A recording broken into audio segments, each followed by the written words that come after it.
اعلیٰ حضرت عظیم البرکت رحمۃ اللہ تعالی علیہ آپ نے کی فرمایا؟ آپ فرما دیں اور کوئی غیب تجھ سے کیسے نہا ہو بھلا، کہ یا رسول اللہ تواڈے کول اور کوئی غیب کیڑا چھپ سکتا ہے جب خود خدا ہی نہ چھپا تم پہ کروڑوں درود۔ ایک کمال رب نے ہی عطا فرمایا ہے کملی والے نو، حضور نے ہی اکھ عطا، حضور نو رب نے ہی اکھ عطا فرمائی ہے، رب نو ویکھن والی۔ لہذا ساڈے نبی صلی اللہ علیہ وسلم نے جدو رب نو ویکھ لیا، جیڑی اکھ نے رویت باری تعالیٰ حاصل کر لی، جس اکھ نے رب دا دیدار کر لیا، باقی اس کائنات کے اندر کوئی چیز اس اکھ تو چھپ کے رہ نہیں سکتی۔ محبت تسی تے میں ہو نا، تسی تے میں ساری دلی کیفیت نو بھی اللہ تبارک و تعالیٰ دے محبوب علیہ السلام جان دیں، آج بھی جان دیں، دلی کیفیت نو بھی جان دیں۔ اور بڑی محبت والی گل، شاہ عبدالحق محدث دہلوی رحمۃ اللہ تعالی علیہ یعنی آج بھی جان دیں، میں عرض کیتا نا کہ آج بھی سارے دلی حالات کا سرکار کو پتہ ہے۔ شاہ عبدالحق محدث دہلوی رحمۃ اللہ تعالی علیہ آپ فرما دیں میں سرکار دے در دولت حاضری دیتی، یعنی ہندوستان آن تو بعد دوبارہ تشریف لے گئے مدینہ سے۔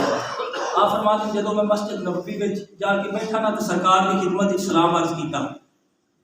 آپ فرما دیں نا مینوں بھوک لگی ہوئی سی، آپ فرما دیں میں سرکار کی خدمت عرض کیتا حضور مہمان تہاڈا تے کھانا بھی تہاڈے کولوں ہے۔ شاہ عبدالحق محدث دہلوی آج کو 500-600 سال پہلے کی ہستی نے، آپ فرما دیں عرض کی تھی حضور مہمان تہاڈا تے کھانا بھی تہاڈے کولوں۔ آپ فرما دیں بس میں مسجد نبوی وچ بیٹھا سی نا، آپ فرما دیں بس میری اکھ لگی نا تے قسمت دا ستارہ چمکا،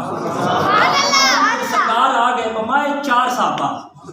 سرکار آ گئے نال ابو بکر صدیق بھی نے، حضرت عمر بھی، عثمان بھی، مولا علی۔ آپ فرما دیں 4 صحابہ دے نال سرکار آ گئے تے میرے آقا علیہ السلام نے نا حضرت علی نو فرمایا علی اے عبدالحق ساڈا مہمان ہے، اس نو کھانا کھلاؤ۔ نہیں یار انج نہیں، تھوڑا جا سینے تے زور لا کے عبدالحق ساڈا مہمان ہے، علی اس نو دیو نا روٹی۔ حضرت علی کرم اللہ وجہ الکریم نے آپ نے نا شاہ عبدالحق محدث دہلوی نو ایک روٹی عطا فرمائی۔ شاہ صاحب فرماتے جدو میں کھڑی نا تے میں کھانا شروع کر دیتا، آپ فرماتے جدو میں ادھی روٹی کھا لی تو مینوں جاگ آ گئی، جدو جاگ آئی نا تے میرا پیٹ بھی بھرا ہویا سی تے بھوک ختم ہو گئی سی۔ آپ فرماتے ادھی روٹی میرے ہاتھ وچ سی، آپ فرماتے میں کیا واہ کملی والیا، اوے اللہ دے بندے جانے آنا ہن کئی بھائی ساڈے خوش نصیب جانا چاہتے، میں کہنا اللہ تعالیٰ دے بندے ہو محبوب دے غلاموں جڑے جا چکے نے، بڑے مقدر دی گل ہے۔ میں گناہ گار کیا نہیں، ہر مسلمان دی حسرت آرزو ہوندی ہے، لیکن میں گناہ گار اے ضرور کہنا وا میرے آقا دے غلاموں جدو بندے دی نظر گنبد خضرا تے پہنچتی ہے بندے دا دنیا دے جان دا مقصد پورا ہو جاتا ہے۔ سبحان اللہ، رب نے بھیجا کس واسطے ہے؟ میں یہ عرض کرنا جاؤ نا تو بس اس نیت ارادے دے نال اسی جا رہے ہیں، کملی والے نو پتہ ہے کیڑا میرا امتی کس حال وچ آ رہی ہے۔ آپ جاگا نا تے ادھی روٹی میرے ہاتھ وچ، آپ فرما دیں میری بھوک بھی ختم ہو گئی، فرما دیں وہ ادھی روٹی نا میں ایتھے لے آیا ہندوستان۔ آپ فرما دیں پھر جدو کوئی بندہ بیمار ہو جاتا سی نا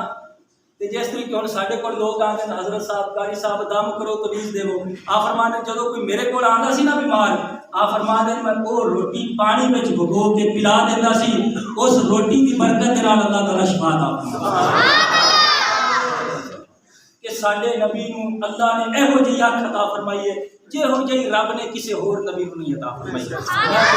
آپ دی اکھ دے متعلق کی عرض کر سکنا، میاں صاحب فرما دیں جس طریقے یا پیر میرے لیا فرما دیں مکھ چند بدر شاہ شانی ہے، متھے چمکدی لاٹ نورانی ہے، کالی زلف تے اکھ مستانی ہے، کالی زلف تے اکھ مستانی ہے، مخمور رکھیے مت بنیا۔ سبحان اللہ۔